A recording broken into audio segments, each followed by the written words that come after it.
Okay. So, why am I not seeing anything here? Oh, there we go. Alright, so this is part 2 of the tutorial. Sorry, learning how to use the document camera recorder. So, we have a little quick quiz. What do you remember? What is this worth? What is the area of this shape? And what's it called? Got it? It's called a flat. That's right. So it's an area of 1. Its base is equal to 1. And its height is equal to 1. That's because base times height equals the area. So if the area is 1, if this is one whole unit, right, one square unit, then its base is 1 and its height has to be 1. Okay?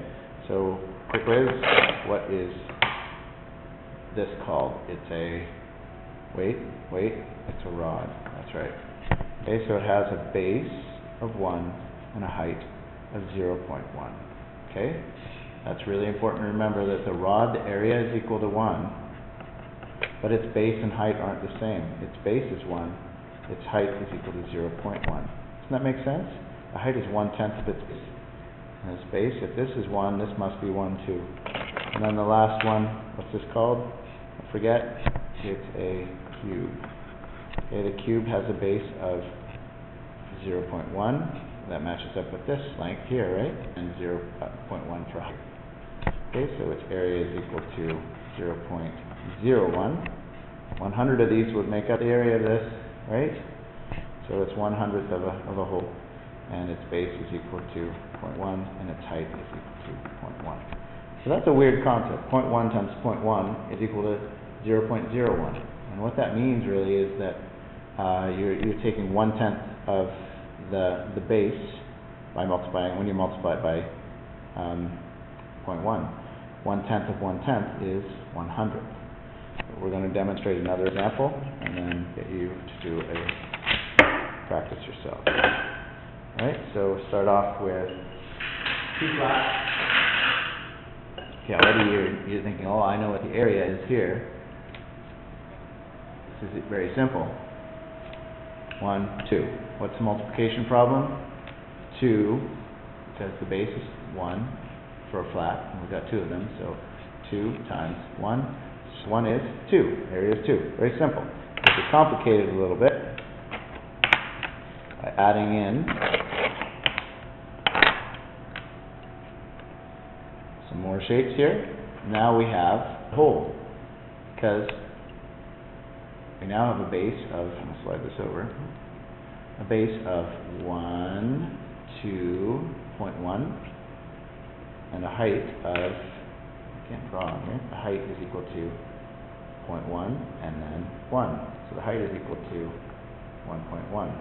So that means we have an area is equal to base times height. Area is equal to, in this case then, 2.1 times 1.1. So we can visualize that now. Later we're going to learn how to calculate it, so you don't have to pull out big orange blocks, because that's not very practical. But at this point we can visualize it. We know that our total area is going to be the sum of all these values. So if this is worth 1, and this is worth 1, I'll just add them vertically this time. I should have done that before. And one of these is worth 1/10, so we've got 0.1, and another one, and another one. Oh, and off screen. And then finally we've got one lone little oddball over here, 1/100th. Okay, so that's going to be added in. I'm going to pad all these with 0 so I don't make any mistake. It's important. Make sure my decimals lined up. Add it up, I get 1 here, I get 3 here, and I get 2 here. So the product of 2.1 and 1.1 is 2.31. Okay, let's verify that. Just double check it. 1.1, 2.3, and 100, 2.31. Alright, so that's it. So I'm going to ask you to be able to give me a rectangle of a certain dimension and then figure out the area, which is the product of its base and height. Or I might ask you to give you the area and tell me what the base and height might be. Alright, and so we'll try that out in a little quiz and then do it in class. See you later.